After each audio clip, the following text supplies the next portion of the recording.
시청자 여러분 안녕하십니까? 네, 6월 8일 수요일 굿모닝 YTN 1부를 시작합니다. 네, 먼저 오늘 주요 뉴스부터 정리해드립니다. 화물연대 파업 이틀째를 맞았습니다. 파업 첫날인 어제 큰 물리적 충돌은 없었지만 시멘트와 철강 등의 물류 차질이 빚어졌습니다. 성김 미국 국무부 대북특별대표는 북한이 7차 핵실험 준비를 마쳤고 비핵화 협상에는 관심을 보이지 않고 있다고 밝혔습니다. 한미 군 당국은 공중연합훈련을 통해 대북 경고 메시지를 보냈습니다. 신임 금융감독원장에 사상 처음으로 검사 출신 인사가 내정됐습니다. 신임 공정거래위원장에도 검찰 출신 인사가 거론되면서 편중 인사 논란이 일고 있습니다. 암호화폐 루나 폭락 사태 5개월 전 시스템 오류로 460억 원 규모의 루나가 강제 청산돼 투자자 수백 명에게 피해를 준 것으로 드러났습니다. 단독 보도합니다. 연이은 선거 패배에 따른 내부 갈등을 수습할 민주당 새 비대위원장에 4선의 우상호 의원이 추대됐습니다. 당내에서 자신에 대한 견제가 이어지는 상황 속에 국민의힘 이준석 대표는 우크라이나 현지에서 젤렌스키 대통령을 예방했습니다. 오늘부터 백신 접종 여부와 상관없이 모든 해외 입국자의 격리 의무가 해제됩니다. 코로나19 신규 확진자는 일주일 전보다 3분의 1 줄어든 것으로 나타났습니다. 오늘부터 원숭이 두창이 2급 법정 감염병으로 지정돼 확진자는 격리 치료를 받게 되고 의료기관은 24시간 안에 환자 발생을 보고해야 합니다. 예방 효과가 있는 3세대 두창 백신 도입도 추진됩니다. 세계은행이 올해 세계 성장률 전망치를 4.1%에서 2.9%로 대폭 하향 조정하며 스태그플레이션 위험을 경고했습니다. 또 세계 대부분 지역에서 앞으로 10년간 저성장이 이어질 것으로 내다봤습니다.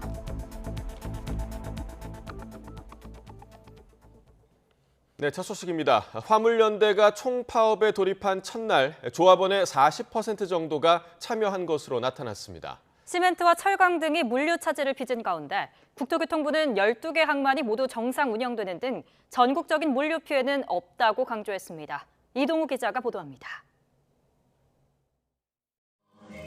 안전운임제 폐지 철회 등을 요구하는 화물연대의 총파업 첫날, 조합원 40% 남짓이 참여한 것으로 집계됐습니다.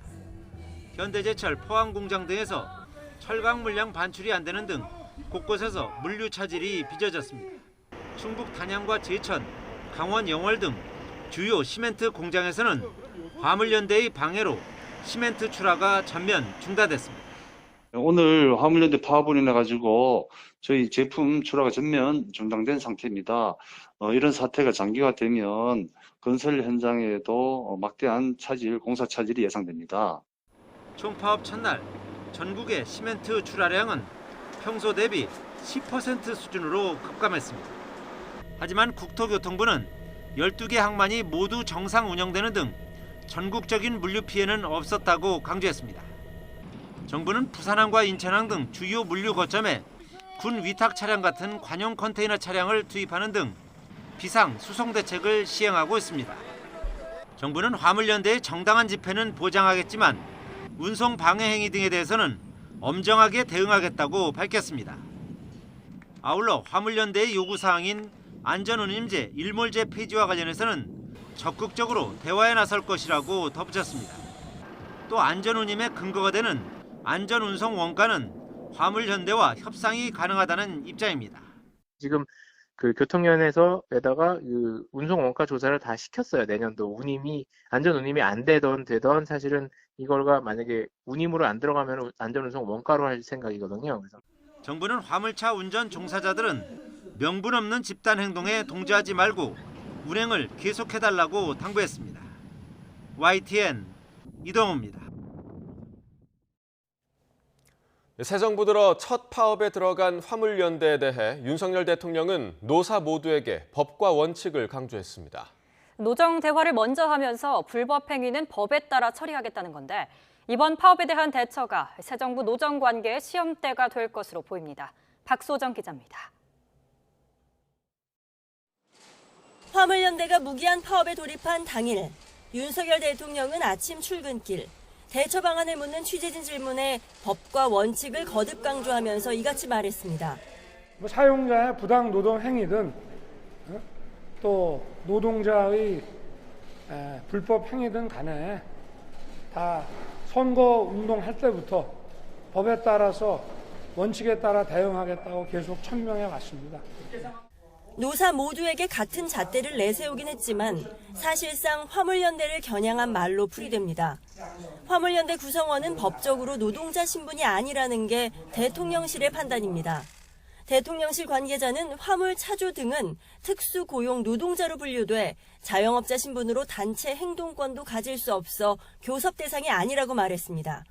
다만 국토교통부를 창구로 협상을 먼저 진행하고 있다면서 산업계에 피해가 가지 않도록 하는 게 목표라고 했습니다. 화물연대가 요구하는 안전운임제는 입법 사항인 만큼 국회 논의가 필요하다는 점도 제시했습니다. 여당인 국민의힘은 한층 수위를 높여 민생을 가로막는 투쟁이라고 비판하며 파업 철회를 촉구했습니다. 노조의 불법 행위를 단호하게 근절해야 한다고도 강조했습니다. 유통업 생태계가 큰 피해를 보기 시작했습니다. 화물연대 파업은 최근 물류 수송난을 악화시키고 물가에도 악영향을 주는 등 국민생활 부담으로 이어질 수 있습니다. 반면 더불어민주당은 노동자들의 절규에 법과 원칙보다 고통을 분담하는 자세가 필요하다면서 법 개정에 나서겠다고 밝혔고, 더불어민주당은 안전운임제 일몰조항 폐지와 적용 품목 확대를 위해 화물운수법 개정에 적극 나서겠습니다. 국민의힘도 법 개정에 함께 나설 것을 촉구합니다. 정의당은 안전운임제를 일몰제로 도입하면서 국토부가 시행 결과를 국회에 보고하도록 해놓고 할 일을 하지 않아 벌어진 일이라며 정부와 양당을 싸잡아 비판했습니다. 윤석열 정부 출범 채 한 달이 되지 않아 불거진 첫 노동계 파업에서 법과 원칙을 강조한 정부가 어떻게 문제를 풀어가느냐는 향후 노정 관계를 가늠하는 척도가 될 전망입니다. YTN 박소정입니다. 성김 미국 국무부 대북특별대표는 북한이 분명히 풍계리에서 핵실험 준비를 마쳤고 언제라도 실험할 수 있다고 본다고 밝혔습니다. 김 대표는 현지 시각 7일 전화 브리핑에서 자신은 북한 핵실험 시간표에 대한 구체적인 정보가 없다면서도 이같이 언급해 북한의 7차 핵실험이 임박했음을 시사했습니다. 이와 함께 지난 한 해 동안 미국이 북한에 지속해서 대화의 메시지를 보냈지만 북한은 이에 응답하지 않았다고 말했습니다. 미국 고위 인사가 북한 고위 인사들에게 보내는 메시지를 포함해 제3자를 통해 서면 등 다양한 방법으로 메시지를 보냈지만 북한은 응답하지 않았고 협상 테이블 복귀에 관심이 없는 것처럼 보인다고 덧붙였습니다.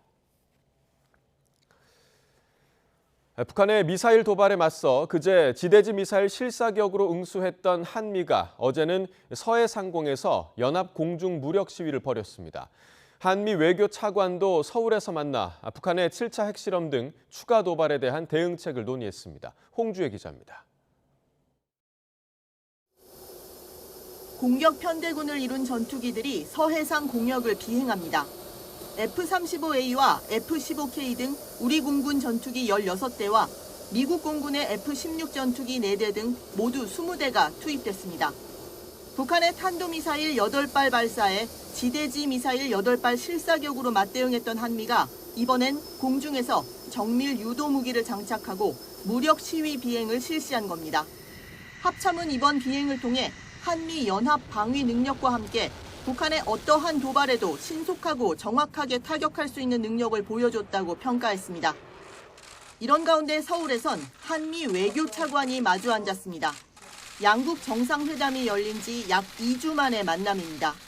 양국 차관은 우선 최근 북한이 잇따라 탄도미사일을 쏘며 도발 수위를 높이는 것을 한 목소리로 규탄했습니다. 그러면서 북한이 7차 핵실험을 감행할 경우 추가 제재와 더불어 한미 방위태세 차원의 조치도 고려할 거라고 경고했습니다. There would be a swift and forceful response to such a test because as the International Atomic Energy Agency itself has said, there is concern that they may conduct a nuclear test. 또 최종 목표는 한반도의 완전한 비핵화라고 강조하며 북한에 협상에 복귀하라고 촉구했습니다. 북한과 함께 핵 군축 협상을 한다는 것은 있을 수 없는 일입니다. 우리의 일관된 입장은 북한의 완전한 비핵화를 추구하는 것입니다. 물론 외교 협상과 대화를 통해서 하는 것입니다. 양국은 아울러 북핵 등 영내 현안을 풀기 위해 한미일 공조가 중요하다는 데도 의견을 모았습니다.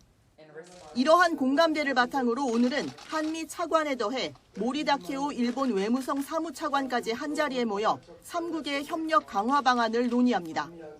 YTN 홍주혜입니다. 신임 금융감독원장에 사상 처음으로 검사 출신이 내정되면서 검찰 편중 인사 논란이 또다시 거세게 일 것으로 보입니다. 새 경제팀 구성에서 이제 남은 건 경제계 검찰로 불리는 공정거래위원장인데요. 역시 검찰 출신 인사가 거론되고 있습니다. 박병한 기자입니다. 신임 금융감독원장에 이복현 전 서울 북부지검 부장검사가 내정됐습니다. 검찰 출신이 수장을 맡게 되는 건 금감원 설립 이래 처음입니다. 이복현 내정자는 삼성바이오로직스 분식회계 사건 수사를 맡아 이재용 삼성전자 부회장을 불구속 기소했고 이 과정에서 금감원과 호흡을 맞춘 바 있습니다. 시장 교란 행위에 대해서는 종전과 같이 엄격한 잣대를 적용해야 합니다. 불공정 거래 행위 분절은 시장 질서에 대한 참여자들의 신뢰를 제고시켜 종국적으로는 금융시장 활성화의 토대가 될 것입니다. 이 내정자는 윤 대통령의 최측근으로 분류되는 인사로 내정 2주 전에 검찰 수사권 분리에 반발해 검찰을 떠났습니다. 한동훈 법무부 장관을 시작으로 정부 주요 요직에 검찰 출신이 중용되면서 이른바 검찰공화국 논란은 계속될 것으로 보입니다. 이에 대해 윤석열 대통령은 출근길에 기자들을 만나 인사원칙은 적재적소에 유능한 인물을 쓰는 것이라고 밝혔습니다. 정부 요직을 검찰 출신이 독직한다는 비판이 있는데 어떻게 보시나요? 우리 인사 원칙은 적재적소에 유능한 인물을 쓰는 원칙입니다. 윤 대통령은 또 금융위원장 후보자로 김주현 여신금융협회장을 지명했습니다. 정통 관료 출신으로 금융위기 때 금융위 국장을 맡았던 김 후보자는 가계부채 안정화 정책을 유지해 나가겠다고 밝혔습니다. 조금씩 필요한 미세 조정은 하겠지만 DSR을 기본으로 하는 가계부채 안정화 정책은 유지를 해나가야 된다고 생각합니다. 신임 산업은행 회장으로는 박근혜 정부에서 경제수석을 지낸 강석훈 성신여대 경제학과 교수가 내정됐습니다. 금감 원장과 금융위원장, 산업은행 회장 인선이 마무리되면서 새 정부의 경제팀 수장 중 남은 건 공정거래위원장뿐입니다. 일부에선 벌써 검찰 출신 인사가 유력한 후보로 거론되고 있습니다. YTN 박병헌입니다. 더불어민주당은 검찰 출신이 아니면 대한민국의 유능한 인물은 씨가 마른 것이냐고 비판했습니다. 조호섭 대변인은 윤 대통령은 인사를 자리 나눠주기로 여기는 것 같다며 검찰 편중, 지인 찬스 인사라는 비판에도 마이웨이 인사를 고집하고 있다고 말했습니다. 특히 금감원장으로 내정된 이복현 전 검사는 윤 대통령과 국정원 댓글 수사와 국정농단 특검을 함께한 윤석열 사단으로 꼽힌다며 윤 대통령은 검찰로 모든 인사를 채울 수밖에 없는 근거를 밝혀야 한다고 덧붙였습니다.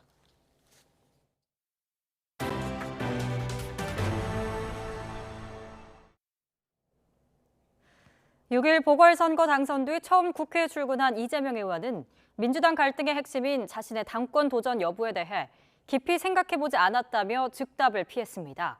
미국 유학길에 오른 이낙연 전 대표는 출국 전 뼈 있는 말을 남겼는데 당 상황에 따라 조기 귀국할지 관심이 쏠립니다.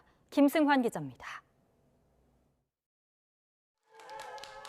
인천 계양을 보궐선거 당선 뒤 국회에 첫걸음을 내디딘 민주당 이재명 의원은 지방선거 패배 책임론에 낮은 자세로 겸허의 의견을 듣고 있다고 밝혔습니다. 민주당 갈등의 뇌관으로 꼽히는 당권 도전 여부에 대해서는 말을 아꼈습니다.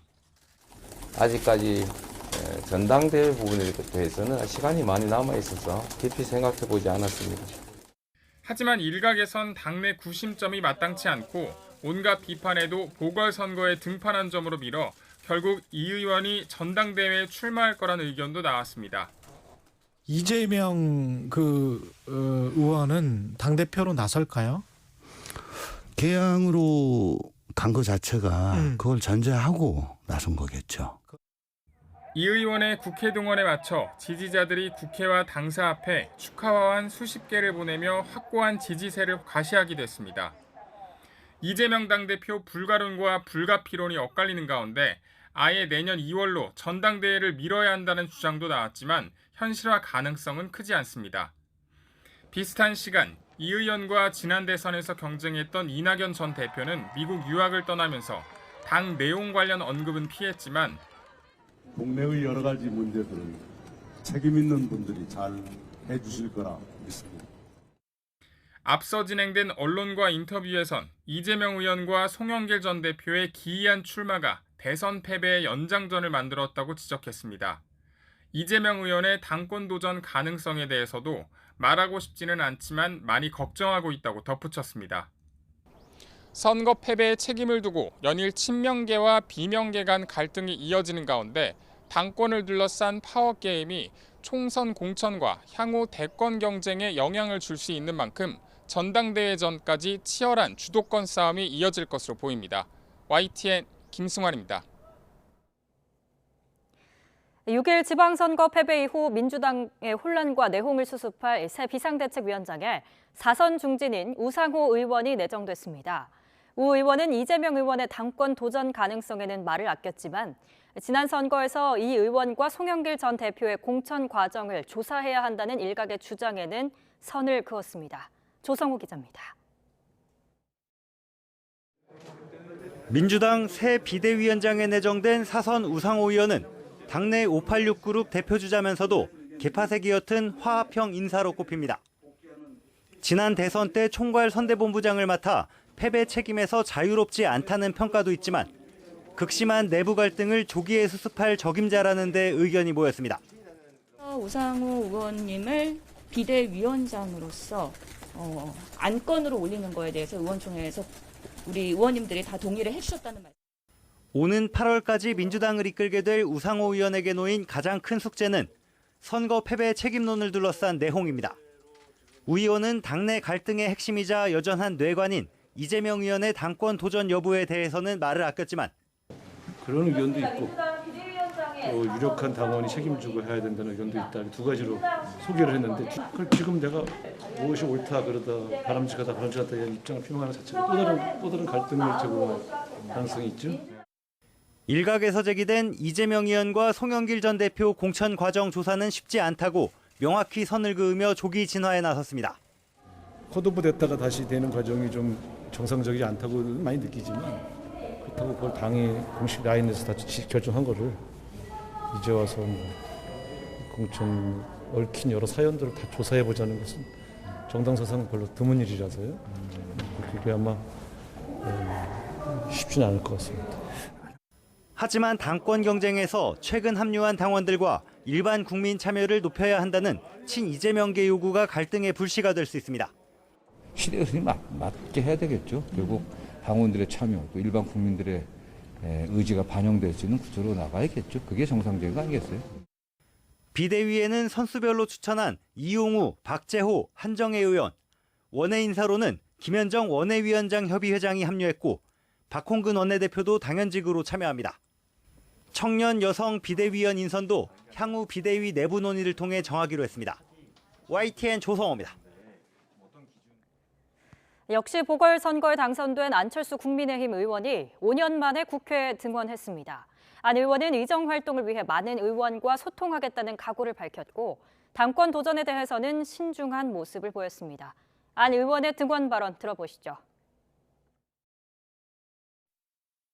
많은 사람들과 함께 만나서 이야기를 나누고 서로가 서로에 대해서 아는 그런 과정이 정치에 있어서 가장 중요한 첫 번째 단계다라는 생각을 하고 있습니다. 당권 관련이거나 그런 거는 전혀 아닙니다. 저는 외통위가 중요하다고 생각하는 것이 지난 몇 년 전과 비교해서 지금 굉장히 많이 세계가 바뀌고 있습니다. 당은 계속 혁신해야죠. 그렇게 해서 국민들이 원하는 국민의 눈높이에 맞는 그리고 또 꼭 이루어야 될 시대적인 과제인 그런 시대 정신을 반영하게 그 정당이라는 것이 계속 변화를 거듭해야 된다.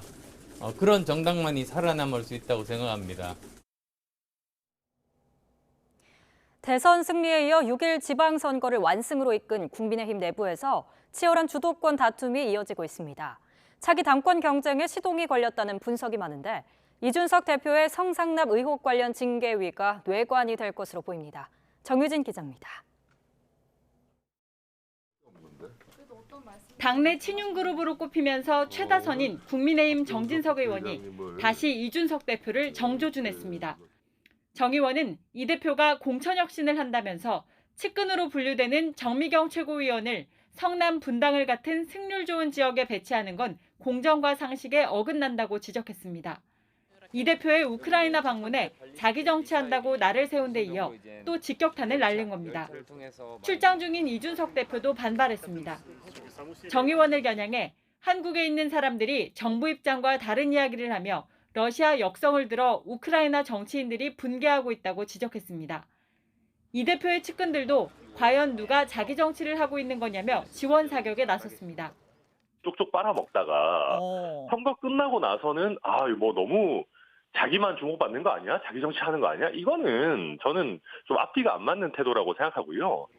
차기 당권과 당내 주도권을 두고 갈등이 격화할 조짐을 보이자 권성동 원내대표는 일단 권력 다툼은 아니라고 선을 그었습니다. 권력 다툼이라고 보는 거는 지나친 억측이다. 그렇게 보고 당 대표나 원내대표는 항상 구성원들로부터 비판받는 자리에 있는 겁니다. 하지만 국회에 합류한 안철수 의원까지 이준석 대표의 공천혁신위에 견제구를 날리고 당권 도전 가능성까지 거론되며 국민의힘은 그야말로 폭풍 전야입니다.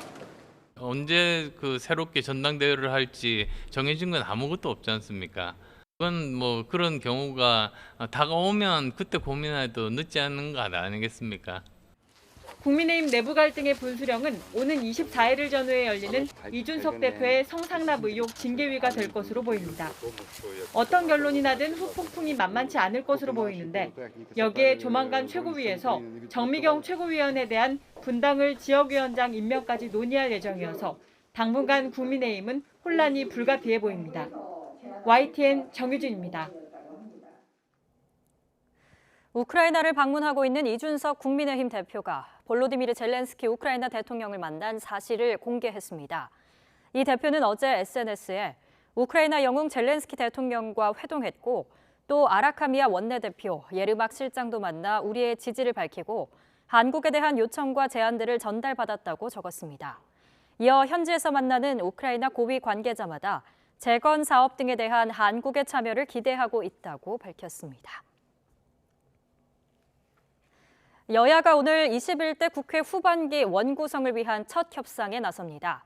국민의힘 송원석 원내수석 부대표와 민주당 진성준 원내수석 부대표는 오늘 국회에서 만나 후반기 국회의장 선출과 상임위원장 배분 등에 관한 의견을 나눌 예정입니다. 특히 법안 처리 과정에서 최후 관문의 역할을 하는 법사위원장직을 어느 쪽이 갖느냐를 놓고 치열한 신경전이 펼쳐질 것으로 보입니다.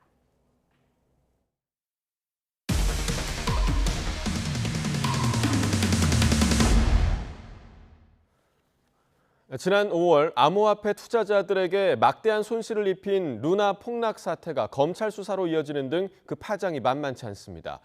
YTN이 관련 의혹들을 취재했는데요. 루나 폭락 5달 전 시스템 오류로 460억 원 규모의 루나가 강제로 청산돼 투자자 수백 명에게 피해를 준 것으로 확인됐습니다. 신지원 기자가 단독 보도합니다.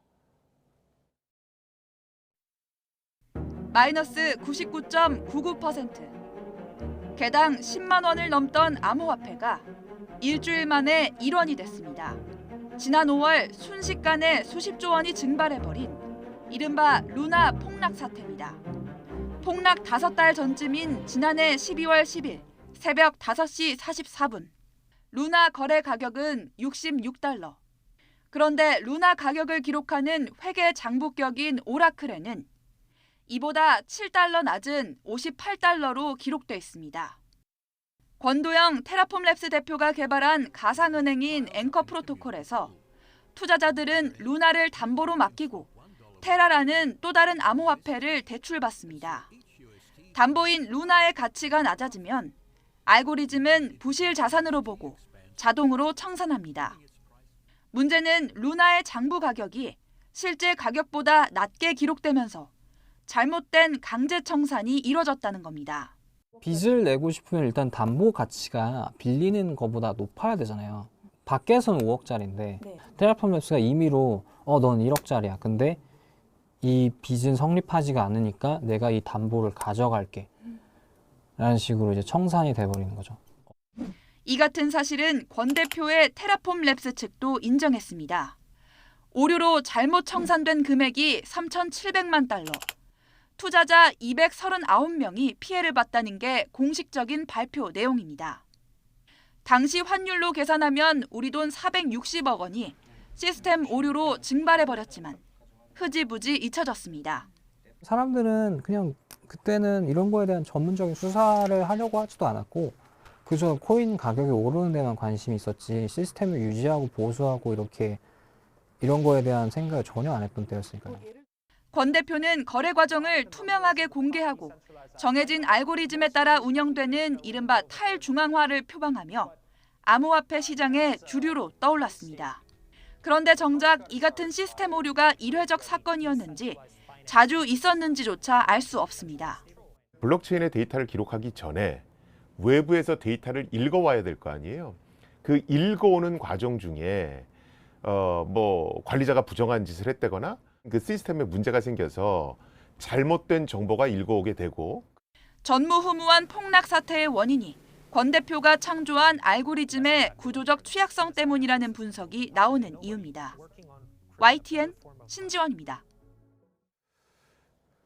코로나19 신규 확진자 수가 일주일 전보다 3분의 1가량 줄어든 것으로 나타났습니다. 유행 감소세가 안정적으로 지속하자 정부는 오늘부터 모든 해외 입국자의 격리 의무를 해제했습니다. 기정훈 기자가 보도합니다. 6월 첫 주 코로나19 주간 위험도는 전국과 수도권, 비수도권 모두 낮음. 5월 셋째 주부터 3주 연속 낮음을 기록했습니다. 주간 신규 환자는 11주 연속 줄었고 확산세를 보여주는 감염 재생산 지수도 10주 연속 1 미만을 지켰습니다. 안정적인 방역 상황 덕에 해외 입국자의 격리 의무가 사라집니다. 지금까지 백신 미접종자는 입국 후 일주일 격리를 해야 했지만 백신 접종 여부, 내외국인 여부를 가리지 않고 격리 의무를 푸는 겁니다.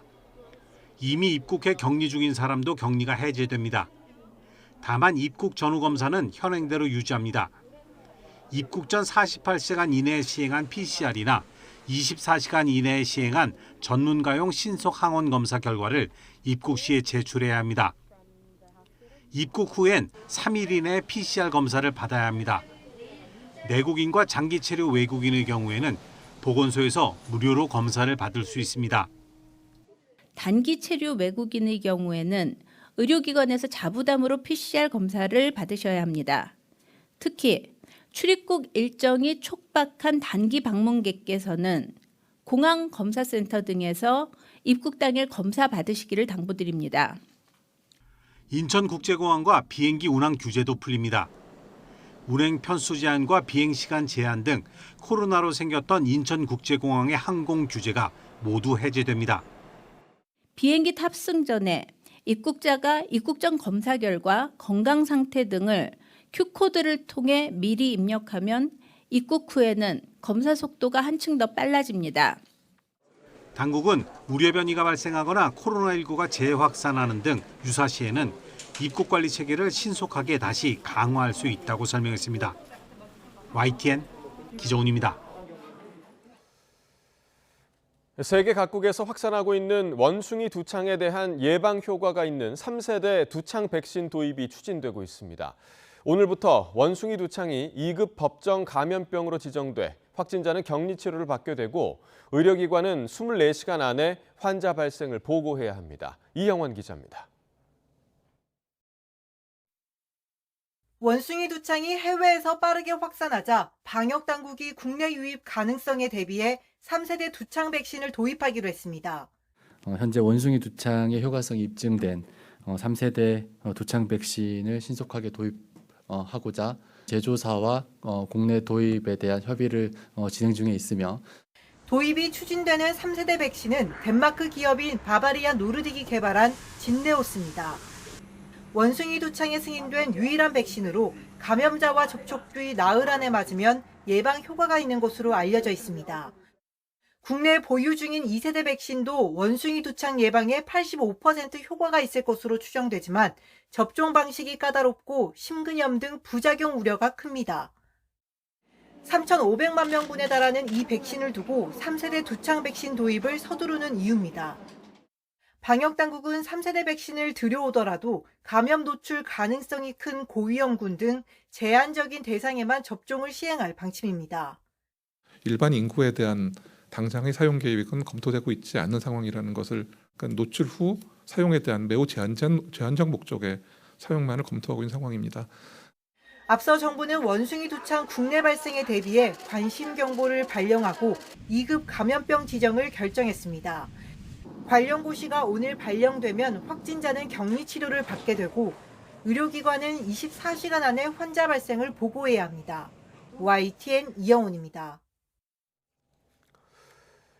원숭이 두창 감염 국가가 늘고 또 우리나라에서도 코로나19와 같은 2급 법정 감염병 지정을 결정하면서 불안감이 고개를 들고 있습니다. 그런데 해외 감염 경로 사례가 전해지면서 성소수자에 대한 노골적인 혐오 낙인이 도를 넘어서고 있습니다. 송재인 기자의 보도입니다. 최근 감염 국가가 늘고 있는 원숭이 두창을 둘러싼 온라인 공간 댓글입니다. 코로나에 이어 새 감염병이 두렵다는 반응부터 나옵니다. 그런데 전파자를 성소수자로 특정해 쏟아내는 노골적인 차별글들이 유독 눈에 띕니다. 격리해야 한다는 주장부터 정신질환에 빗대거나 더럽다는 원색적인 표현도 서슴지 않습니다. 물론 각국 보건당국이 성소수자들 사이 감염 확산에 주의를 기울이고 있는 건 사실입니다. 아프리카 이외의 첫 대륙 감염 사례가 나온 영국에서 감염자 절반 이상이 생물학적 남성인 성소수자로 보고되는 등 비슷한 사례가 잇따르고 있기 때문입니다. 하지만 원숭이 두창은 체액 등 밀접 접촉을 통해 전파되는 만큼 성소수자들의 문제로 일반화할 순 없습니다. 오히려 누구든 감염될 수 있다는 게 현재까지 세계 보건 전문가들 사이의 중론입니다. 성소수자들은 일부 선정적인 보도들이 수면 아래 놓여있던 혐오 정서에 빌미를 줬다고 성토합니다. 질병에 대한 두려움을 특정 집단에 대해서 도덕적으로 지탄하고 공격하게 만들잖아요. 그 기사들이. 동성애자든 성소수자든 이 집단의 어떤 행태를 되게 자극적으로 전시한다는 느낌이 좀 들어가지고 실제 국내 언론만 봐도 문란한 성생활이나 성병을 키워드로 뽑은 관련 보도가 난무했습니다. 코로나 위기가 한창일 때도 성소수자들에 대한 맹목적인 혐오가 쏟아진 적이 있습니다. 지역적으로도 사실 이태원이라는 말만 하는 것도 다 욕설과 뭐 이런 것들 동네에서 들을 수 있는 얘기였기 때문에 커뮤니티 자체가 좀 위협받는다고 생각했던 것 같죠. 우리가 모이는 공간이 공격받는다 이런. 감염병이 창궐하면 근거가 없는 주장이나 가설도 난무합니다. 이번에도 감염의 책임을 성소수자 전체로 전가하는 무분별한 낙인 효과가 또다시 고개를 들고 있습니다. YTN 송재인입니다. 정부가 세계적인 원자재 공급 불안에 대응하기 위해서 공급망 안정 노력을 하는 민간 기업엔 각종 지원을 할 계획이라고 밝혔습니다. 대외 경제장관회의에서 나온 추경호 부총리의 발언 들어보시죠. 경제 안보 관점에서 공급망 안정을 위한 제도적 기반을 마련하는 데 주력하고자 합니다. 수입선 다변화, 생산 시설 확충 등 민간의 노력에 대해 정부가 재정, 세제, 금융, 규제, 지원, 패키지를 제공하는 것을 주요 내용으로 하는 공급망 관련 3법의 제정 및 개정을 추진하겠습니다. 세계은행이 올해 세계 경제 성장률 전망치를 4.1%에서 2.9%로 대폭 하향 조정하며 경기 침체 속에서도 물가가 계속 오르는 스태그플레이션의 위험을 경고했습니다. 세계은행은 또 세계 대부분 지역에서 앞으로 10년간 저성장이 지속될 것으로 예상했습니다. 보도에 김형근 기자입니다. 세계은행이 올해 세계 경제 성장률 전망치를 다시 2.9%로 내렸습니다. 지난 1월 예상치 4.1%와 비교해 5개월 새 1.2%포인트나 하락한 것입니다. 세계은행은 미국의 올해 성장률 전망치도 기존 3.7%에서 2.5%로 낮췄습니다. 세계 2위 경제대국인 중국도 목표치 5.5%를 밑도는 4.3%를 기록할 것으로 전망했습니다. 신흥국과 개발도상국도 1.2%포인트 하락한 3.4%로 예상됐습니다. 코로나19 사태와 우크라이나 전쟁, 중국의 봉쇄 등이 성장률 둔화의 요인으로 지적됐습니다. China's shutdown is part of that and may weigh on the world economy in 2022. But above all, the war and the consequences of that are putting stress on poor people around the world. 세계은행은 많은 나라에서 경기 침체를 피하기 어려울 것이라고 전망했습니다. 또 세계 경제가 미약한 성장과 높은 인플레이션이 장기화하는 시기로 접어들 수 있다고 우려했습니다. 이에 따라 스태그플레이션 위험도 상당하다고 진단했습니다. 스태그플레이션은 경기 침체 속에서도 물가가 지속해서 오르는 현상입니다. 세계은행은 특히 개발도상국이 스태그플레이션의 직격탄을 맞을 것으로 예상했습니다. 세계은행은 또 전 세계 대부분 지역에서 투자 약화로 10년간 저성장이 지속될 것으로 내다봤습니다. 그러면서 세계 경제가 이 같은 압박에 직면한 것은 1970년대 5.1 쇼크 이후 처음이라고 우려했습니다. YTN 김영근입니다. 제닛 옐런 미국 재무부 장관은 40년 만에 최고 수준인 미국의 인플레이션이 받아들이기 힘든 수준이라며 정책의 최우선순위라고 밝혔습니다. 옐런 장관은 현지 시각 7일 상원금융위 청문회에서 현재 거시 경제적 도전에 직면해 있다며 팬데믹의 영향으로 발생한 공급망 교란의 바람이 거세고 러시아의 우크라이나 침공에 따라 석유와 식량 시장도 교란 상태라고 진단했습니다. 미국이 인도태평양에서 중국의 영향력 축소에 나선 가운데 중남미에서도 중국 견제에 나서고 있습니다.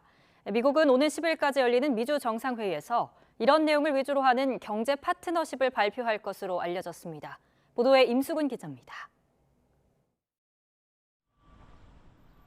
미국 캘리포니아주 LA에서 오는 10일까지 열리는 미주 정상회의. 조 바이든 대통령이 이번 회의에서 미주 지역의 새로운 경제 구상을 발표할 것이라고 로이터 통신이 전했습니다. 경제 번영을 위한 미주 파트너십으로 이름 지어진 이 구상은 중남미에 대한 투자 확대와 제도 개선, 청정 에너지 일자리 확대, 지속 가능한 무역 등을 주요 내용으로 하고 있습니다. 미국 정부 소식통은 이 구상이 역내 경제적 불평등 해소와 기회 확대를 통해 중국의 영향력 차단을 주요 목표로 하고 있다고 밝혔습니다. 이번 정상회의에는 중남미 반미 3개국인 쿠바와 니카라과, 베네수엘라 정상이 독재자라는 이유로 초청 대상에서 제외돼 논란이 일고 있습니다.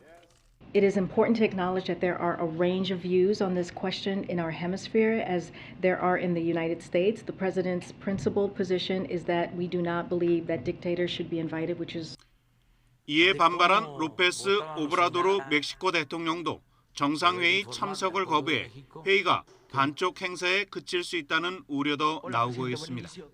Con la vieja política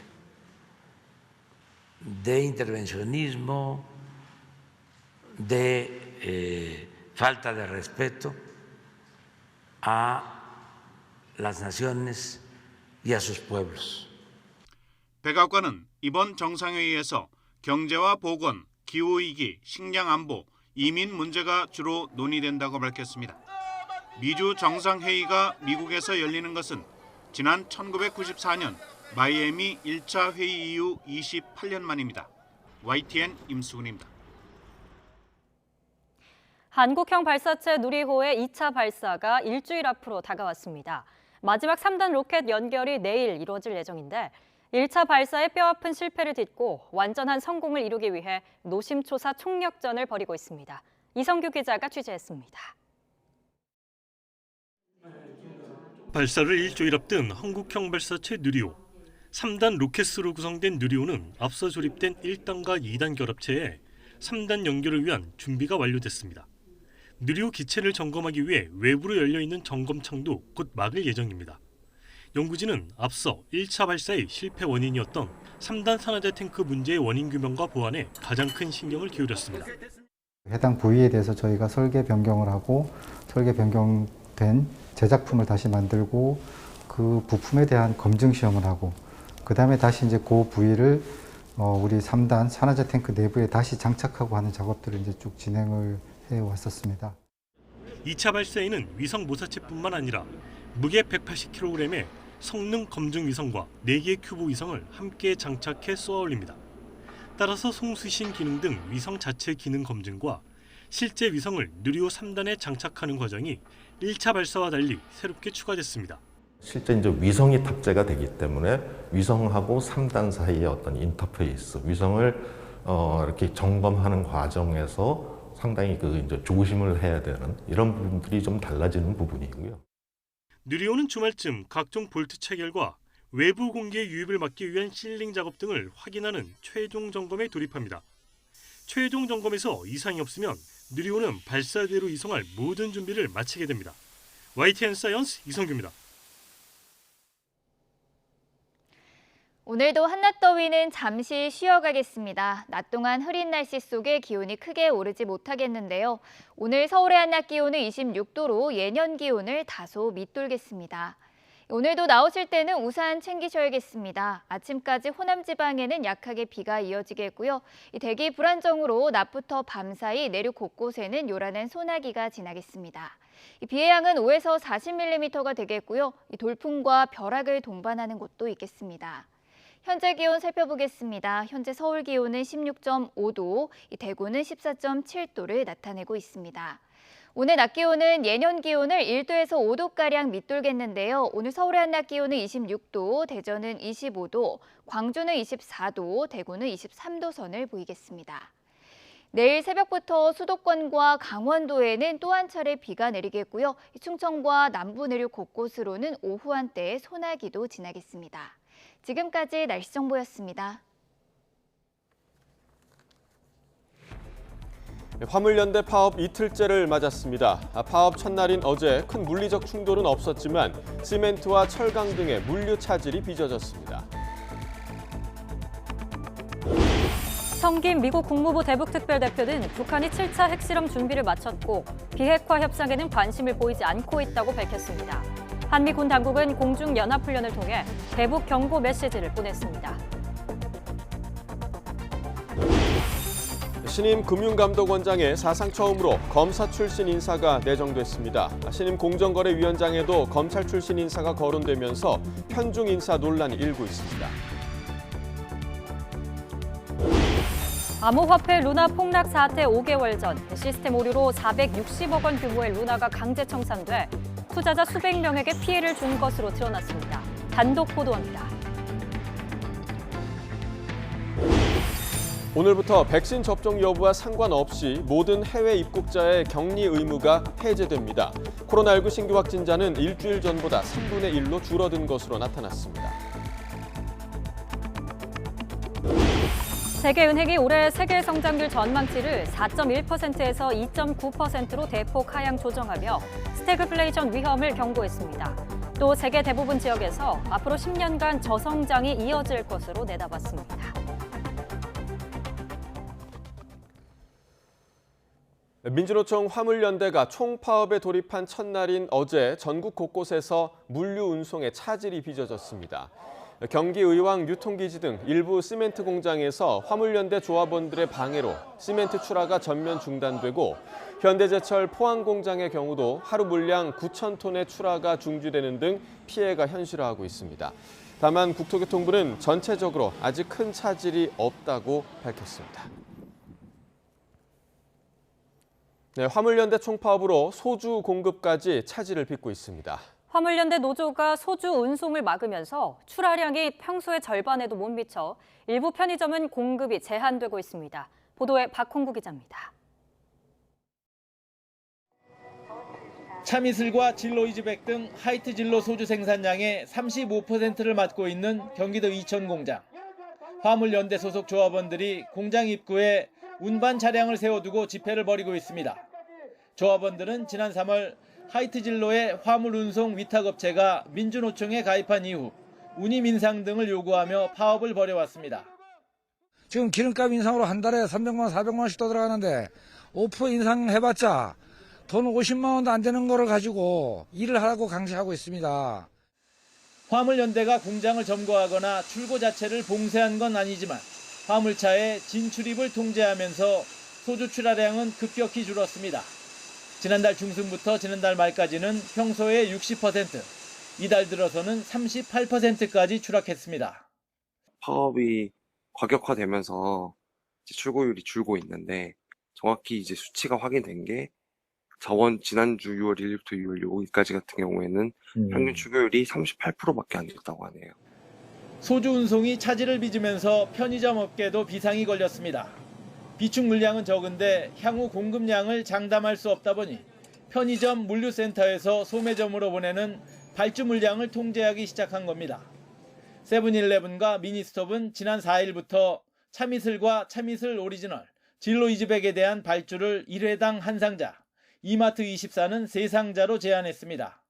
CU는 참이슬 한 종류에 대해서만 30개 물류센터 중 2~3곳에서 발주를 제한했으며 GS25는 물량을 조절할 계획이 없다고 밝혔습니다. 업체별로 사정은 제각각이지만 물류센터의 공간 등을 고려할 때 최대 열흘 정도가 버틸 수 있는 한계로 보입니다. 평균 일주일이고요. 해봐야 열흘 2~3일 정도 분량입니다. 많이 땡겨 놓으려고 해도 센터에 땡겨 놓을 자리가 없거든요. 음식점 등 소주를 납품하는 주류 도매상 수백 명은 공장으로 트럭을 몰고 와 직접 소주를 조달해 갔습니다.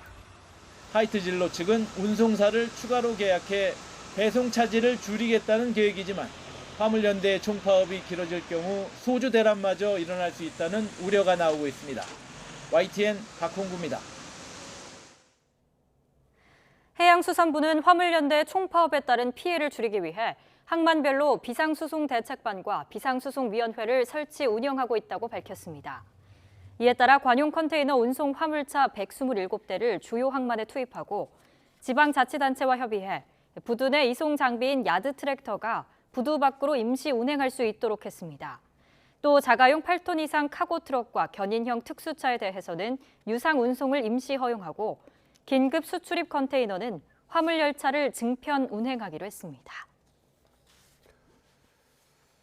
국민의힘과 정부, 대통령실은 오늘 아침 국회에서 국가안보 관련 제1차 당정대 협의회를 열고 최근 북한에 잇따른 미사일 발사 등 안보 동향을 점검합니다. 또 북한이 풍계리에서 7차 핵실험을 준비하는 징후가 포착된 것과 관련해서도 보고가 이루어질 전망입니다. 이번 당정대 협의회 개최는 후반기 국회 원구성 협상 지연으로 외교 안보 현안을 점검해야 할 국회가 공백 상태에 들어간 점을 고려해 결정된 것으로 전해졌습니다. 북한의 7차 핵실험 감행 우려가 커지고 있는 가운데 한미일 3국 외교 차관이 오늘 서울에서 북핵 대응 방안 등을 논의합니다. 조현동 외교부 1차관과 웬디 셔먼 미국 국무부 부장관, 모리 다케오 일본 외무성 사무차관은 오늘 오전 서울 외교부 청사에서 제10차 한미일 외교 차관 협의회를 열 예정입니다. 일본 정부도 핵실험을 포함한 추가 도발을 감행할 가능성이 있다며 북한의 움직임을 예의주시하고 있습니다. 한편 지난 5일 북한이 쏜 미사일은 과거에 발사한 변칙 궤도 미사일과 같은 종류일 가능성이 있다고 보고 있습니다. 도쿄 이경아 특파원이 보도합니다. 국제원자력기구와 미국 정부는 북한 핵실험이 임박했다는 분석을 잇따라 내놨습니다.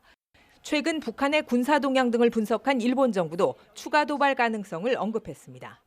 北朝鮮が核実験の実施を含め、さらなる挑発行為に出る可能性があるものと考えています。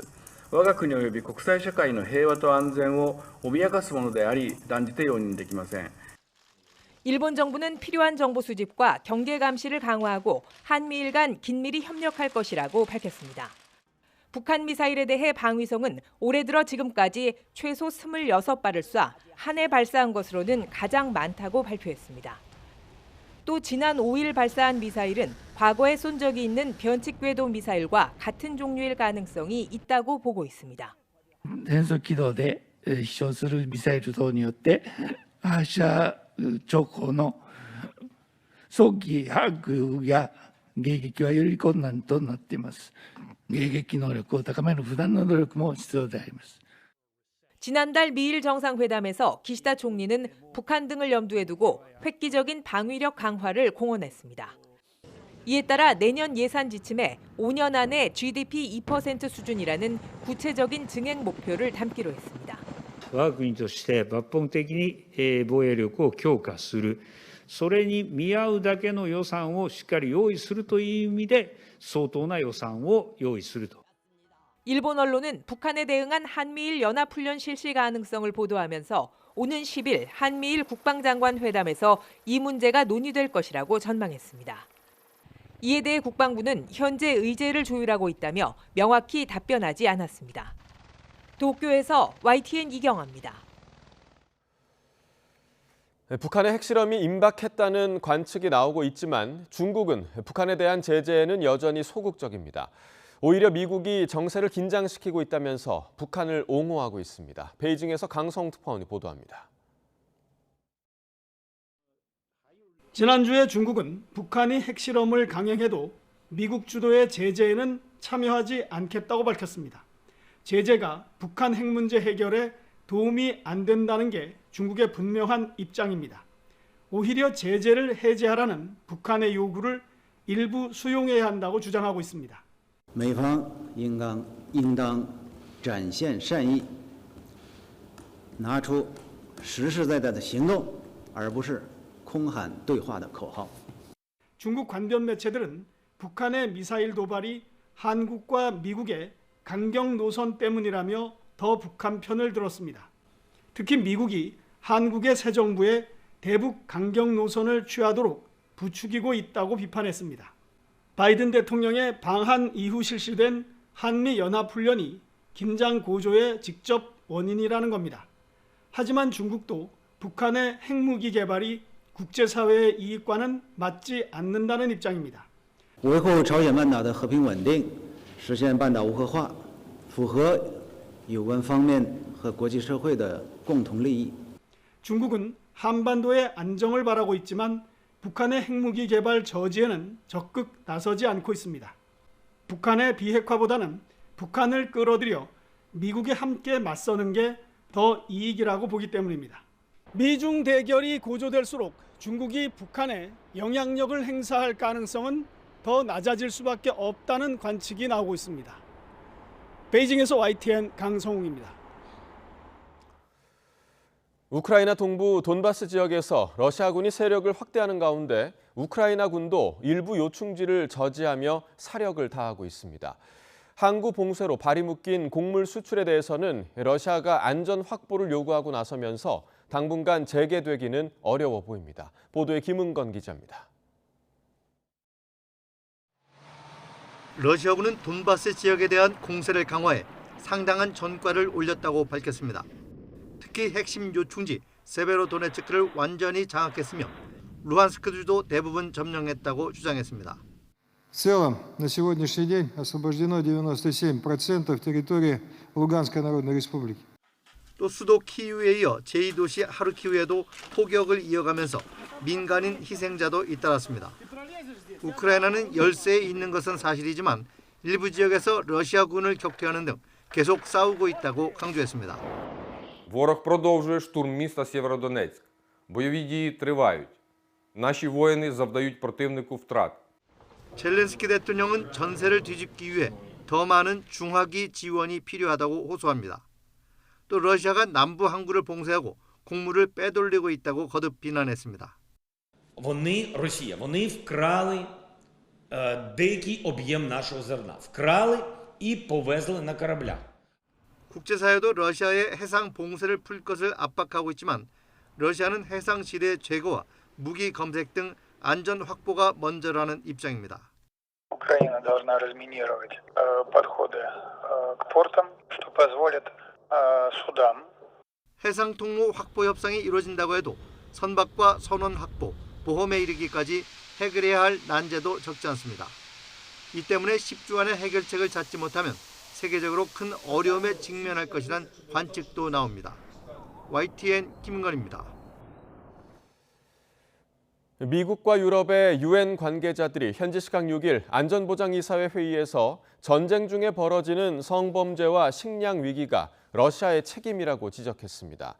토머스 그린필드 미국 대사는 성폭력과 폭력, 잔악행위를 중단하는 것은 러시아의 몫이라며 우크라이나 국민에 대한 비양심적인 전쟁을 끝내는 것도 러시아에 달린 일이라고 말했습니다.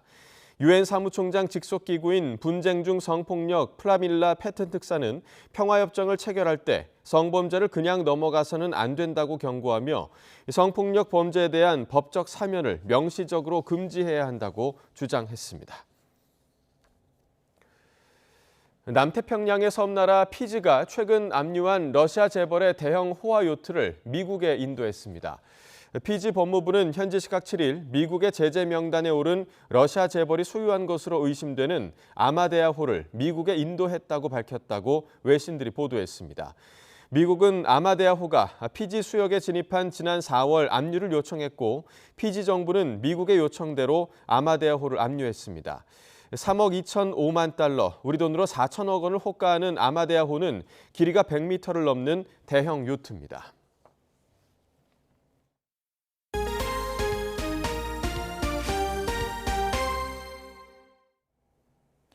후반기 국회 원구성 협상이 난항에 빠지면서 윤석열 정부의 내각 인선도 좀처럼 매듭지어지지 않고 있습니다.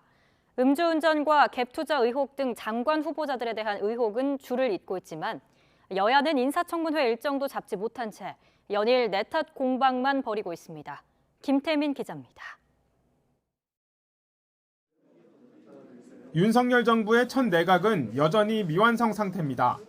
한 차례 낙마 사태를 겪은 교육부와 복지부 장관의 빈자리가 좀처럼 채워지지 않고 있습니다. 지난달 말 새 후보자들이 지명됐지만 역시 우후죽순 솟아난 의혹에서 자유롭지 못합니다. 사회부총리 겸 교육부 장관으로 지명된 박순애 후보자는 과거 면허 취소 수준의 만취 음주운전 전력이 드러나 자질 논란을 빚고 있고 김승희 복지부 장관 후보자는 막말 논란에 더해 본인과 자녀의 부동산 갭투자 의혹까지 불거졌습니다. 또 그 아파트는 지금 굉장히 고액입니다. 그래서 투기 목적이었다면 그거를 지금까지 소유하고 있지 그걸 팔았겠습니까? 그래서 저는 갭 투자는 아니라고 생각이 들고요. 하지만 국회는 장관 후보자를 검증해야 할 인사청문회 날짜도 못 잡고 공전을 거듭하고 있습니다. 법사위원장직을 달라는 국민의힘, 못 준다는 민주당 사이 기싸움에 원구성 협상은 제자리에서 난항에 빠졌습니다. 민주당은 국회의장과 법사위원장을 동시에 가질 수는 없습니다. 법사위원장을 포기할 수 없다면 국회의장을 포기해야 합니다. 개혁과 혁신은 거창한 데 있지 않습니다. 이에 따라 2주 앞으로 다가온 인사청문 기한을 넘기면 검증 자체가 무산될 수 있다는 우려까지 나옵니다. 하지만 여야는 여전히 상대에게 책임이 있다면서 내탓 공방에만 몰두하는 모습입니다. 국민의힘이 계속 국회법마저 어기면서 국회의장 선출을 거부한다면 이는 또다시 명백한 결격 사유의 후보자들을 보호하기 위해 국회 인사청문회를 회피하려는 꼼수로 볼 수밖에 없고 여야는 후반기 국회 원구성을 두고 원내 지도부 간 첫 협상에 나섭니다. 하지만 뇌관으로 꼽히는 법사위원장만큼은 한치의 양보도 없다는 입장이라 이후 협상 과정도 순탄치 않아 보입니다. YTN 김태민입니다. 문재인 전 대통령의 양산 사저 앞에서 이어지고 있는 보수단체 시위에 대해 윤석열 대통령은 용산 대통령 집무실도 시위가 허가되는 판이라며 법 원칙을 강조했습니다. 이에 대해 야당에서는 폭력과 테러를 방관하는 옹졸함의 극치라고 비판했습니다. 조은지 기자입니다. 문재인 전 대통령의 양산 평산마을 사저 앞 욕설과 협박이 뒤섞인 집회가 밤낮 없이 계속됩니다. 어디 중공으로 꺼지든지 국회 아우지로 가서 강화문 단두대에 세워갖고 바늘로 꼭꼭 찌르면서 그 하늘 풀어야 돼요. 대부분 고령인 마을 주민은 불면증과 환청 등 극심한 스트레스를 호소하고 문 전 대통령 부부는 최근 고소장을 접수하며 맞대응에 나섰습니다. 집 앞에서 시위하는 거 한 말씀만 해주세요. 시위 앞에 하고 있는 거. 예, 뭐 불편합니다. 예. 정치권에선 윤석열 대통령의 적극적인 개입을 요구하는 목소리가 나왔고 나아가 이미 대통령실 참모를 통해 집회 자제 메시지를 전달하기로 했다는 등 중재 분위기도 엿보였습니다. 하지만 윤 대통령의 출근길 발언은 일축에 가까웠습니다. 글쎄 대통령 집무실도 시위가 허가되는 판이니까 다 법에 따라서 되지 않겠습니까? 양산 집회를 대통령이나 정부가 강제로 막을 근거가 없다는 취지입니다. 대통령실 관계자는 집회 결사의 자유는 자유민주주의 국가에서 가장 중요한 기본권이며 임의로 억누를 수 없고 집회 기준에 맞으면 할 수 있는 거라고 설명했습니다. 그러자 더불어민주당은 당장 방관을 넘어 시위를 부추긴 꼴이라고 맹비난했습니다. 조호섭 대변인은 국정 총책임자에 대한 정치적 의사표현과 퇴임한 자연인에 대한 폭력적 테러가 같으냐며 옹졸함의 극치라고 지적했고 박용진 의원은 당에도 싸다는 졸렬한 인식을 드러낸 발언으로 진영 논리와 편가르기 인식을 드러냈다고 꼬집었습니다. 금태섭 전 의원은 법으로 시위를 막을 순 없지만 자제를 호소한다는 모범 답안을 제시하며 그랬다면 문 전 대통령의 양념 발언과 차별화할 수 있었을 거라고 아쉬워했습니다. 대통령실 참모들은 당연히 시위를 자제하면 좋겠다면서 윤석열 대통령은 법과 원칙에 대한 뚜렷한 철학을 말한 거라고 확대 해석을 경계했습니다. YTN 조은지입니다. 어제 윤석열 대통령이 주재한 국무회의에서는 이례적으로 반도체 특강이 열렸습니다. 이종호 과학기술정보통신부 장관이 반도체 웨이퍼와 포토 마스크를 들고 나와 직접 강연에 나섰는데요. 윤 대통령은 반도체가 우리 산업의 핵심이고 경제 근간이라며 인재 양성을 강조했습니다. 직접 들어보시죠. 국무회의에서는 이종호 과기정통부 장관께서 반도체에 대한 이해와 전략적 가치를 주제로 말씀을 주실 것입니다. 제가 늘 강조했다시피 반도체는 국가 안보 자산이자 우리 산업의 핵심이고 전체 수출액의 20%를 차지하는 우리 경제의 근간입니다. 특히 반도체 산업은 우수한 인재를 키워내는 것이 핵심입니다. 교육부뿐만이 아니고 전 부처가 이 인재 양성을 위해 특단의 노력을 기울여 주셔야 할 것 같습니다. 우리가 풀어야 될 규제가 있다면 과감하게 풀고 또 정부가 재정으로서 지원해야 될 게 있으면 과감하게 지원하는 그런 과단성 있는 결단 없이 우리가 고도 성장이니 비약적 성장이니 하는 것을 담기가 어려울 것이라고 저는 생각합니다. 정부가 갑작스러운 상속으로 다주택자가 된 사람들의 종합부동산세 부담을 줄이는 방안 등 각종 부동산 감세 정책을 조만간 쏟아낼 거로 보입니다. 법인세도 줄여줄 계획인데 이 같은 이딴 감세 추진에 대한 우려의 목소리도 나오고 있습니다. 권남기 기자입니다. 집 한 채 있었는데 갑작스러운 상속으로 종부세를 왕창 물게 됐다. 정부가 이 같은 다주택자를 위해 상속주택은 세금 매길 때 아예 빼주는 방안을 검토합니다. 상속받은 뒤 2에서 3년 안에 팔아야 1세대 1주택자 혜택을 받는 지금의 제한이 사라질 전망입니다. 서울의 공시가격 18억 원짜리 아파트 한 채를 10년 동안 가지고 있는 63살 A씨가 경기도에 9억 원 집을 상속받은 경우를 가정하면 지금의 제도로는 종부세를 2,500만 원 정도 부담하지만 상속주택을 제외하면 세금이 2,400만 원, 97% 가까이 줄게 됩니다.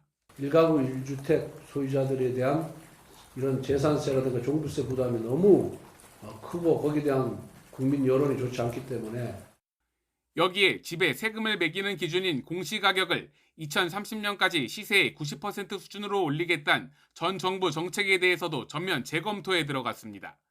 부동산 관련 세금에 이어 기업이 번 돈에 매기는 법인세도 깎아줄 가능성이 큽니다. 문재인 정부에서 올라간 법인세 최고세율 25%를 이전 수준인 22%로 낮추는 방안이 유력한데 기업이 세금 낼 돈으로 투자와 고용을 늘려 성장에 이바지할 거란 기대가 깔렸습니다. 상속세와 증여세도 감면 혜택을 늘리는 방안이 검토되고 있습니다. 법인세율이 가업 상속, 기업 승계 관련 세제 개편 등을 통해 기업 주도의 투자와 일자리 창출을. 하지만 연이은 감세 추진에 걱정도 나옵니다. 법인세 감면이 투자로 이어질지는 미지수라는 우려와 함께 고령화로 늘어나는 의무 지출 등 나랏돈 쓸 일이 많은데 재정 실탄을 아끼긴커녕 오히려 고간 수입을 줄이고 있다는 겁니다. YTN 권남기입니다. 월성 원전 1호기 경제성 평가에 부당하게 개입한 혐의 등으로 재판에 넘겨진 백운규 전 산업통상자원부 장관 등 피고인들이 처음으로 법정에 섰습니다. 검찰과 변호인 측은 공소 사실을 두고 날선 공방을 이어가며 팽팽히 맞섰습니다. 이상곤 기자입니다. 백운규 전 산업통상자원부 장관이 대전지방법원의 모습을 드러냅니다. 월성원전 1호기 경제성 평가에 부당하게 개입한 혐의로 재판에 넘겨진 지 1년 만입니다. 백 전 장관은 심정을 묻는 취재진의 질문에 월성 1호기 조기 폐쇄는 국민의 생명과 안전을 최우선으로 고려했고 법이 정한 규정에 따라 추진한 것이라며 혐의를 부인했습니다. 제가 취임할 당시에도 월성 1호기는 가동 중단 상태였으며 퇴임 시까지 가동된 적이 없는 원전이었습니다. 향후 제가 재판에 성실하게 임하도록 하겠습니다. 재판 과정에서 모든 진실이 밝혀지기를 바랍니다. 함께 기소된 최이봉 전 청와대 산업정책비서관과 정재훈 한국수력원자력 사장 등도 법정에 출석했지만 취재진의 질문에는 답하지 않았습니다. 그런데 심정적 말씀 좀 부탁드릴게요. 혐의 인정하시나요? 혐의 인정하시나요? 첫 공판에서는 검찰과 피고인 변호인 측이 공소사실을 두고 팽팽하게 맞섰습니다. 검찰은 검사 4명이 1시간 20여 분 동안 프레젠테이션 형태로 피고인들에 대한 공소사실을 제시했습니다.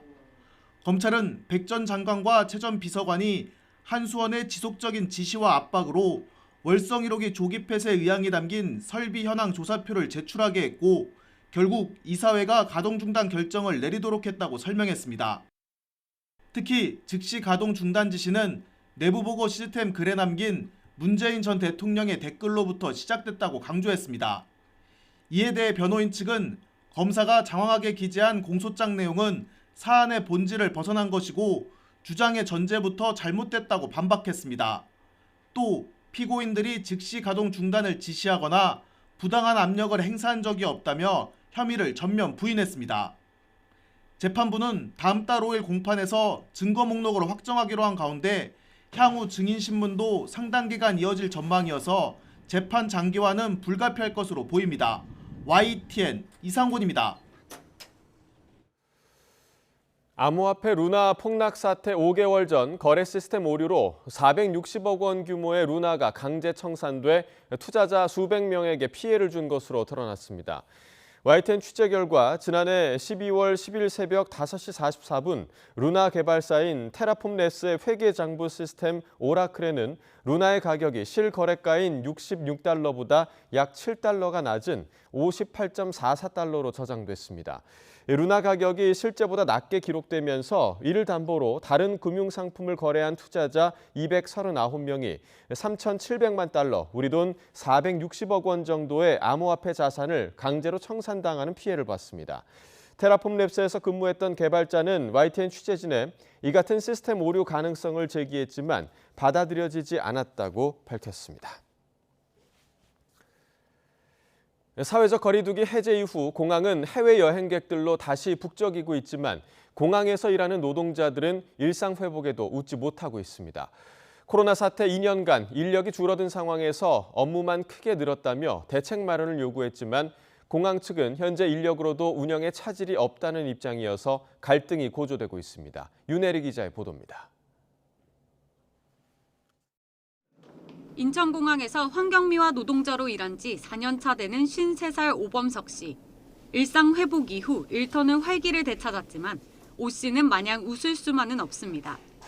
코로나19 2년 동안 동료들이 중간에 퇴사하거나 정년 퇴직으로 우수수 빠져나갔지만 빈자리는 채워지지 않았기 때문입니다. TO가 25명으로 정해져 있는데 나머지 18명이 그를 대체를 하고 있는데 근무량보다도 지금 이용객이 많아지다 보니까 쓰레기 양이나 이제 화장실의 양도 한두 개씩 늘어나다 보니까 그게 하는 게 굉장히 과중되죠. 우리가 부담이 많이 오죠. 인천공항 한 달 이용객 수는 거리두기 해제 전인 지난 3월 41만여 명에서 지난달 93만여 명으로 빠르게 늘고 있습니다. 이번 달 항공 규제가 전면 해제되면 연말에는 400만 명까지 늘어 코로나19 이전 3분의 2 수준까지 회복될 거로 예상됩니다. 하지만 현장 인력은 코로나19 사태 이후 줄어든 수준 그대로입니다. 올해 4월 기준 인천공항공사 3개 자회사 정원 9,700명 가운데 약 9%에 달하는 880여 명이 현재 충원되지 않아 비어있는 상황입니다. 올해 신입사원 260여 명 채용 공고를 내긴 했지만 월급이 최저시급과 별반 차이 없는 수준이다 보니 입사자는 절반 수준에 그쳤고 이마저도 중도 퇴사자가 속출했습니다. 인천공항공사 자회사 노조는 높은 업무 강도에 처우도 낮아 인력 공백이 커지고 있다고 주장했습니다. 인천공항 현장의 임금 수준을 보고 입사 지원조차 하지 않는 사람들도 있다. 남아있는 인력, 새로 들어올 인력 모두 놓치기 전에 공사는 즉각 인력 충원과 처우 개선을 실시해야 한다. 반면 공사 측은 코로나19 이전과 비교하면 하루 이용객 수가 5분의 1 수준으로 현재 인력으로도 운영에 차질이 없다고 반박했습니다. 또 부족한 인원은 항공 수요 증가에 따라 단계적으로 채용할 예정이라면서도 임금 인상 등 처우 개선은 자회사와 노조가 협의할 대상이라고 선을 그었습니다. 일상 회복과 함께 공항 운영이 정상화되면서 해외 여행객도 빠르게 늘어날 것으로 보여 인력 확충 문제를 둘러싼 양측의 갈등은 더욱 고조될 거로 보입니다. 특히 코로나19 사태를 겪으면서 인력 감축과 낮은 처우 등으로 쌓인 노동자들의 불만이 터져나오면서 업무 공백과 이용객 불편으로 이어질 수 있는 만큼 근본적인 해법 마련이 필요해 보입니다. YTN 윤혜리입니다. 한 달 전 부산 도심을 무리지어 달리며 다른 차량을 위협한 오토바이 운전자 14명이 붙잡혔습니다. 차량 사이를 파고드는 고개 운전에 또 터널 역주행까지 서슴지 않았습니다. 김종호 기자가 보도합니다. 부산 황령터널 안에서 고개를 하듯 차선을 넘나드는 선두 뒤로 오토바이 10여 대가 뒤따릅니다. 무리지은 오토바이 때문에 뒤따르던 차량이 놀라서 속도를 줄이고 오토바이 한 대가 넘어지면서 길이 막히기도 합니다. 터널 안에서 역주행까지 서슴지 않습니다. 20분쯤 뒤 서면 교차로.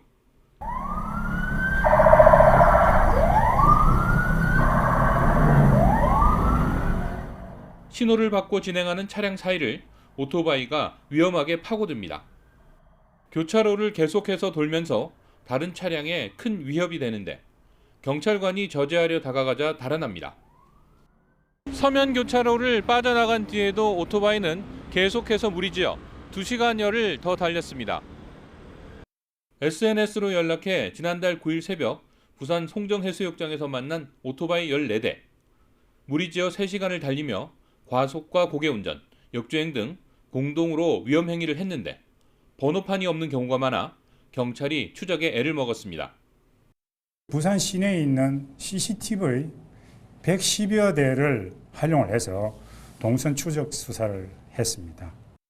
10대와 20대인 일행 가운데 일부는 무면허와 무보험으로 확인됐고 무등록 오토바이를 운전한 경우도 있었습니다. 경찰은 도로교통법에 있는 공동위험행위 혐의 등으로 14명을 입건했습니다. YTN 김종호입니다.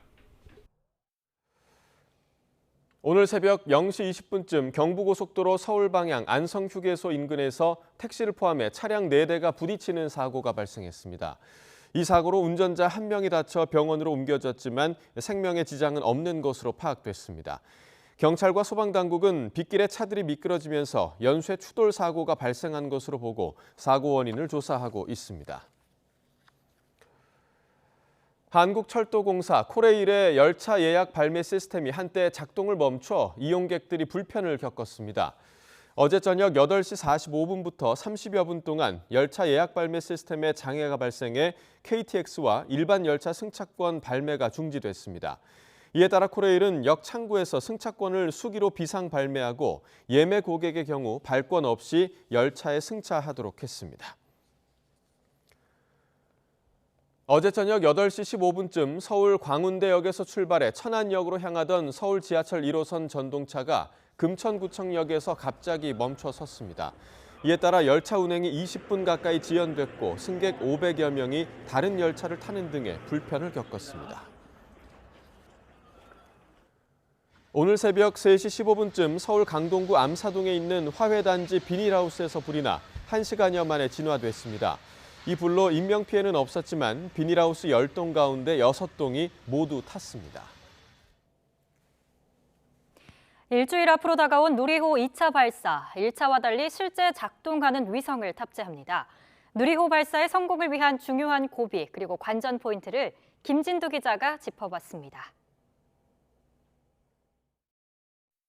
지난해 10월 누리호 1차 발사 때 전문가들이 가장 관심을 가진 부분은 1단이었습니다. 75톤 엔진 4개를 하나처럼 움직여 300톤의 추력을 내야 하기 때문입니다. 이 같은 클러스터링은 국내에서 처음 시도되는 것이었습니다. 우리호와 달리 1단은 정상 작동했고 누리호를 성공적으로 대기권 밖으로 띄워올렸습니다. 문제는 3단에서 발생했습니다. 비행 중 진동과 부력으로 헬륨 탱크 고정 장치가 떨어져 산화제가 누출되면서 엔진이 빨리 꺼져버린 것입니다. 고장난 걸 고쳤다고 그러는데 그게 과연 제대로 작동되는지가 이제 당연히 첫 번째고요. 바꾸면은 바꾼 거에 대한 어떤 검증 절차, 그래서 신뢰성을 확보하는 절차가 필요한데 기능이 없는 가짜 위성이 실렸던 1차와 달리 2차 발사 때는 실제 위성이 탑재돼 발사됩니다. 무게 180kg의 성능 검증 위성입니다. 이 위성에는 발열 전지와 자세 제어 자이로, S밴드 안테나 등 국내에서 개발된 우주 부품도 실려 우주 환경에서의 성능을 검증하게 됩니다. 이 성능 검증 위성이 고도 700km 궤도에 초속 7.5km 속도로 진입해 완착하면 발사는 성공입니다. 이 성능 검증 위성은 또 간단한 기능이 있는 초소형 위성, 즉 큐브 위성 4개를 품고 있습니다. 큐브 위성은 발사 8일 뒤, 그러니까 23일부터 이틀 간격으로 하나씩 성능 검증 위성에서 튀어나오게 됩니다. 저희 임무는 우리가 목표하는 그런 궤도에 안착하는 것, 안착했다는 것이 확인이 되면은 우리 발사체의 비행 성능이 확인이 됐다는 것이죠. 교신을 통해 이 과정까지 완료해야 누리호는 완벽한 성공을 거둔 한국 최초의 자력 발사체로 기록됩니다. YTN 김민우입니다. 충무공 이순신을 기리는 사당인 충남 아산 현충사 중건 90주년을 맞아서 1932년 중건 성금 기탁자들의 후손을 찾는 행사가 추진됩니다. 문화재청 현충사 관리소는 이 충무공 유적 보존 민족 성금 후손 찾기를 위해서 연말까지 누리집의 성금 기탁자 2만여 명과 단체 400여 곳의 이름과 지역 정보를 공개한다고 밝혔습니다. 누리집에서 민족 성금 기탁자 후손 찾기의 자료 조회를 클릭하면 기탁자의 주소와 성명, 기관, 성금 정보가 나옵니다. 프로야구 최하위 NC가 창원홈에서 열린 선두 SSG 랜더스와 에이스 대결에서 6대2로 승리했습니다. NC 선발 투수 루친스키는 7이닝 2실점으로 잘 던져 승리 투수가 됐고 SSG 김광현은 수비 실책 탓에 5실점, 11경기 만에 첫 패배를 안았습니다. 키움은 한현희가 무실점 호투하며 KT를 3대0으로 꺾었고 두산도 한화를 제압했습니다. 삼성은 연장 11회 석점을 뽑아 롯데를 눌렀고 기아와 LG 경기는 비로 취소됐습니다. 오늘도 낮 동안 심한 더위는 없겠습니다. 하늘에는 구름이 잔뜩 지나면서 기온이 크게 오르지는 못하겠는데요. 오늘 서울의 한낮 기온은 26도로 예년 기온을 다소 밑돌겠습니다. 하지만 오늘도 나오실 때는 우산 하나 챙기시는 게 좋겠는데요. 오후 한때 대기 불안정으로 내륙 곳곳으로는 요란한 소나기가 지나겠습니다. 오늘도 전국적으로 흐린 하늘이 함께하겠습니다. 아침까지 호남 지방 곳곳으로는 약하게 비가 이어지겠고요. 이 대기 불안정으로 낮부터 밤 사이에 내륙 곳곳에는 소나기도 지나겠습니다. 비의 양은 5에서 40mm가 되겠고요. 돌풍과 벼락을 동반하는 곳도 있겠습니다. 현재 기온 살펴보겠습니다. 서울이 16.5도, 대전이 15.7도 등으로 어제 같은 시각과 비슷하고요.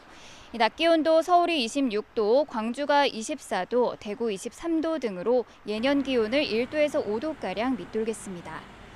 내일 새벽부터 수도권과 강원도에는 또 한 차례 비가 내리겠고요. 충청과 남부 내륙 곳곳으로는 오후 한때 또다시 소나기가 지나겠습니다. 내일까지 동해안을 중심으로는 너울성 파도까지 높게 일 것으로 보이니까요. 해안가 안전사고에도 유의하셔야겠습니다. 지금까지 서울 상암동에서 YTN 신미림입니다.